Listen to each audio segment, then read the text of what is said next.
Hello there, welcome back to the channel. This is Nerd.World Films, and I am going a little outside of my comfort zone to discuss a topic that I don't cover very often, but I have no intention of covering more often, so if you're here for more of that content or this content, you're not going to get it. But I do want to go over it because it's all nerdy, it's all part of the fandom, and as much as I am probably more of a Trekkie, I am also a huge Star Wars fan, and in this video, this nerd talk, I want to discuss my personal favorite ships from Star Wars. And to be clear, I'm not doing ship breakdowns like I do on my sister channel, which is Nerd.World. Please check that out, it's linked in the description below. You get much more detailed breakdowns of starships and other things on that channel. This one is more just ships I like, why I like them, and that's the beginning and end of it. But please feel free to tell me in the comments below either why I'm wrong, why I'm right, or any information about the ships I don't mention, which is going to be a very extensive list if you wish to do that. But to get it out of the way, let's start talking. And most of these are going to be Imperial ships because, you know, long live the Empire. Dirty rebel scum. You rebel scum. Anyway, in no particular order, here we go.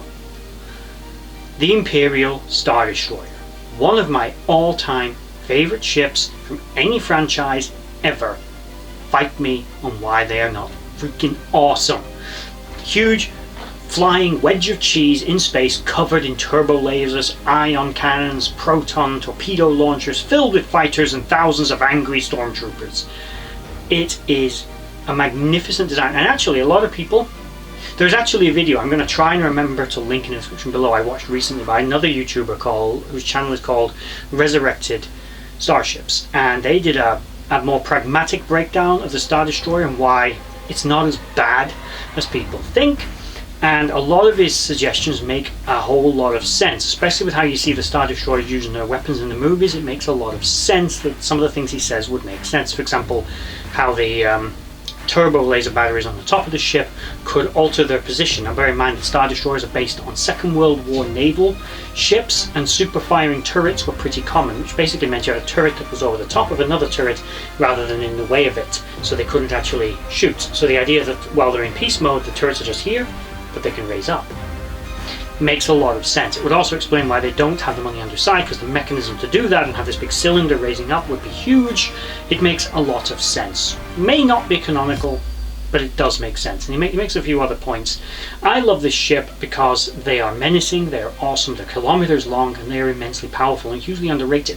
And there's another thing that again is listed in his video, which I like the logic behind. Now we have of course the ISD-1 and the ISD-2.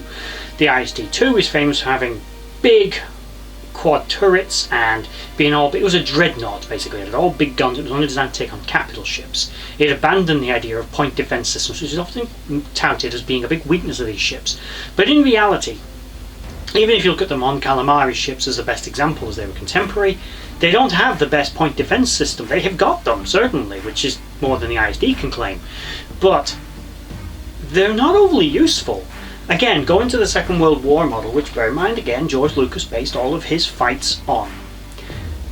You look at a ship like the Yamato, like the Bismarck, like the Hood, like the Ohio class ships in America. They've got anti-aircraft defenses. How useful were they? They had hundreds of guns, pom-poms and other various anti-aircraft engaging weapon systems, and they were all useless. They would flood the airspace with weapons fire and pretty much not capable of taking them out. They really relied more on other fighters. They could shoot them down, don't get me wrong, of course they could, it's more complicated than that, but it was pretty obvious that the kind of weapons they had at their disposal in the Second World War were not adequate to defend a battleship against a massed aircraft attack. Now although most fighters, even the vaunted X-Wing, doesn't really have the firepower to engage an ISD, the ISD can't shoot it down. Now that's not just because most ISDs, although the ISD-1 did have point defense systems, the ISD-2 did not, they probably couldn't shoot it down even if they had them. The fighters were too maneuverable, they flew in too close. It is pointed out that the smaller caliber guns on the ISD were capable of tracking and targeting, at least at long range, snub fighters like the X-Wing and the A-Wing. They could track and hit them. The Death Star, another example of a thing, doesn't have very good point defense systems because they didn't think a single starfighter would be much of a threat. They were capable of shooting it down. We see them manage it in the film. But there's another thing the Death Star and the Star Destroyers have, and that is large numbers of fighters. Now those fighters are cheap, disposable pieces of crap, but it's got a lot of them. And those are what are designed to intercept and destroy the enemy fighters. And that's why I love the Star Destroyer. It's effectively an all-rounder. Now you look at it in the context of the wider Imperial Navy, it is not meant to operate on its own. You are supposed to use, as Admiral Thrawn would do, as he would often point out, that the Star Destroyer is a miracle of war. It is a brilliant ship, maybe not an exact quote, but it's basically what he said. And if used correctly, intelligently, it is a magnificent platform from which to wage war. You have smaller ships to defend it against fighters because its own defenses are not great. It then defends those fighters against other capital ships, and then you have fighters to engage the other enemy's vessels. And working as a coherent force, it works. And the Empire did have such smaller frigates that were designed to defend the Star Destroyer, they just didn't widely use them. Now that was because Tarkin, in my opinion, was a bloody idiot. The Tarkin doctrine was moronic. They should have built better fighters, which is what I'm getting to in a second. And Thrawn was also correct. Thrawn was a military genius.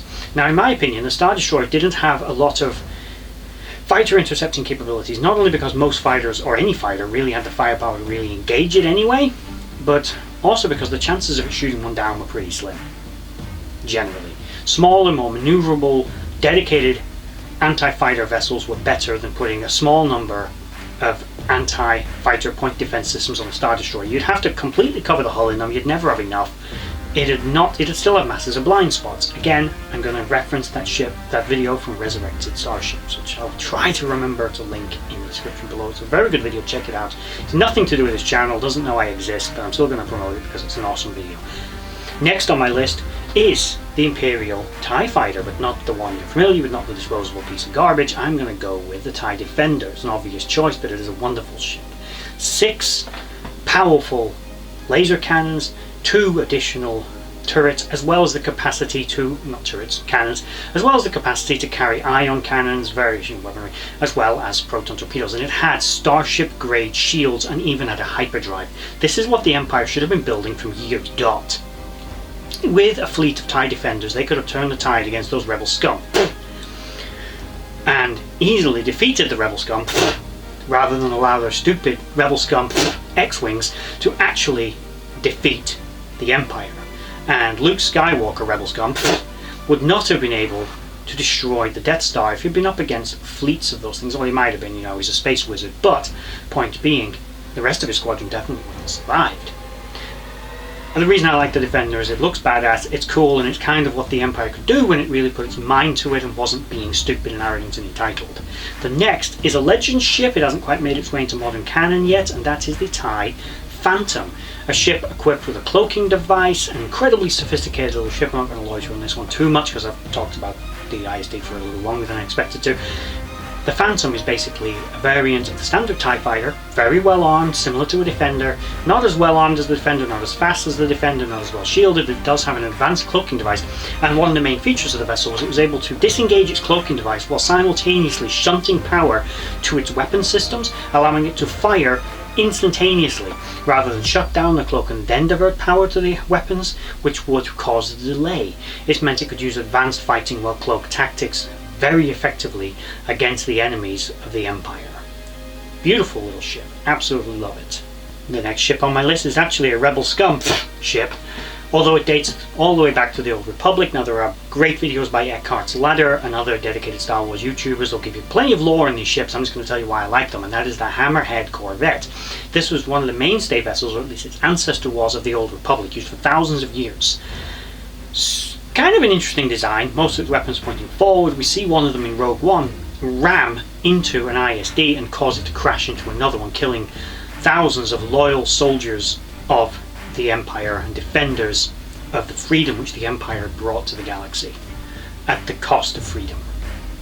But it doesn't matter how many people have to die to achieve peace. Peace will be achieved no matter what.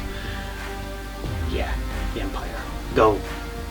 Humanity first, the Empire. Woohoo! Anyway, the Hammerhead Corvette, wonderful little ship. It proved itself for thousands of years as an effective vessel. These ships were still built by various different companies and planets across the galaxy and were handed to the rebellion by Princess Leia of Alderaan under the Empire's nose quite effectively, and the rebellion was able to use these ships very effectively in guerrilla warfare, but they were also a ship that proved itself in direct fire combat with far superior vessels that it had no business being able to engage, which it was able to do so, at least in numbers. Now of course, going one-on-one with an ISD, this thing was going to be ripped to pieces like a piece of paper up against a Nimitz class aircraft carrier. It really stood no chance, but a few of them, very effective. The next ship, going back to Imperial, sort of, it's a Sith vessel, the Fury class. The Fury class, of course, is legendary for appearing in games. It is an effective platform. It's less of a fighter and more of an assault craft. It's sort of Millennium Falcon sized-ish, but unlike the Millennium Falcon, which is a heavily modified freighter, of course, the Fury class is a dedicated assault vessel with all kinds of neat technologies and tricks up its sleeve to give it massive advantages against the enemies of whomever was in control of this beautifully engineered and probably very expensive little ship. It was very well armed with various types of laser cannons and other such things, proton torpedo launchers, and I believe had a cloaking device, very strong shields, and was just an incredible. It also looks badass. This thing, although it has TIE fighter elements like the solar collectors and the sort of TIE fighter-esque cockpit, because we've got to remember that Palpatine sneakily designed his fleet based on those of the old Sith Empire without anyone noticing somehow. These ships had elements that are kind of reminiscent of a TIE fighter. Beautiful design. Now we're getting sort of connected to Palpatine. The last ship I'm going to talk about is one of my favourite vessels, and this is a Republic vessel which would lead into the Empire, and it is the Venator class Star Destroyer. Now there are many other ships in Star Wars I really like, but these are the vessels I always gravitate towards in my sort of fan fiction in my head. When I think about Star Wars, these are some of the vessels I think about, and the Venator class is a beautiful ship. I remember when I first saw them in the movie on the cinema, I thought, finally they got Star Destroyers. They're not quite right, but they got them. Similar to a modern Earth Royal Navy aircraft carrier, the Queen Elizabeth class, which has sort of two command towers. This ship had the same thing, with one sort of tower controlling the ship and one tower controlling all the fighters and redundancy. It was not as good a direct fighting vessel as the ISD, as the Imperial class, but it did have multiple turbo lasers. It had point defense systems, but its main weapons were its fighters. The ship could carry in excess of 400 fighters, depending on classification, of course. Similar to the ISD, it could also carry walkers, tanks, and other land vehicles that could be deployed, thousands of troops, and things like AA-ATs and other such things that allowed it to deploy soldiers and other such things in support of wider operations. It was an incredibly versatile platform. The Empire should have really focused on building ships like this and the Acclamator class and other such vessels, because they allowed the flexibility to control a larger area with smaller numbers of people but with larger numbers of ships. Very effective design, and proved itself time and time again against CIS forces during the Clone Wars. And although, yes, it didn't quite fit into the Tarkin doctrine of being overwhelming firepower, but I think if we're all honest with ourselves, Tarkin was an idiot. So, fight me, he was. The Tarkin doctrine didn't work. The Empire would have survived if it worked.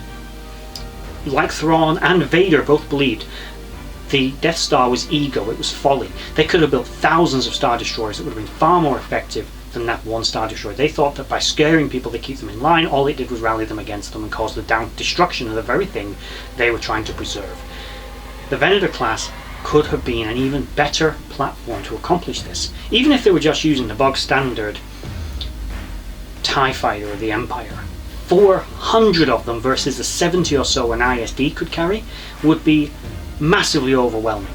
And if the Empire was building things like the TIE Defender or the TIE Oppressor or some of the other Legends fighters that were very, very good, they would have had a massive advantage. Even if they were just building the TIE Advanced or the TIE Interceptor instead, that would have been a monumental improvement. And the Venator could deploy huge numbers of these ships, and instead the Empire decommissioned them in favour of the ISDs. I think lost opportunity, but during the days of the Republic, my god, these ships were brilliant, used to great effect by Jedi generals such as Obi-Wan Kenobi, Anakin Skywalker, Ahsoka, as well as under Commander Yularen, and many other very, very competent military commanders during the Age of the Republic. Beautiful ship, beautiful design, obviously an ISD. Also, I should point out that, again, Resurrected Ships, although we don't know about this vessel, rear defenses are often pointed out as a weakness of these vessels, but there's no reason why some of the weapons couldn't just simply turn around. Just look at the positioning. Yes, most of them, it's still a weakness, they couldn't have many, but even on the ISD, the turrets can turn around and face backwards. Not many of them, but if they are super firing and able to adjust position, you could have all 8 turrets firing to the rear. The downside of the vessel, still weak. Same on the Venator class. The ventral portion of the ship was not well defended, not well designed for defense, but still an effective ship. Beautiful. And that brings me to the end of this particular nerd talk. Discuss in the comments below how I'm right or wrong about all the ships. Tell me what vessels you love in the Star Wars universe. There isn't going to be a follow-up to this unless it does really well. There probably won't be. I do love Star Wars, but I'm more of a Star Trek fan. I also don't have quite the knowledge of the lore to really want to start breaking that. Star Wars lore is so bonkers and all over the place, and I don't really want to touch it. But I did want to talk about it a little bit because I do love these ships, and I wanted to basically share that. And tell me again, which ones do you like? And I know I might hear some pushback. I haven't mentioned the Millennium Falcon because I don't really like it. I never did. Sorry, I don't. I don't like asymmetry. I just don't. I want the bridge in the middle. That's the thing that really bothers me. It's a niggly thing, but it's my thing. Not a big fan of the Millennium Falcon. Plus the thing's always falling apart. Anyway, that's the end of this video. I just want to take this moment to thank you for watching that video. If you liked what you saw, please check out my social links in the description box below to Instagram and Twitter and others, and also is down there a link to my Patreon page where you can support this channel and the others as I try to grow this franchise and do this more regularly.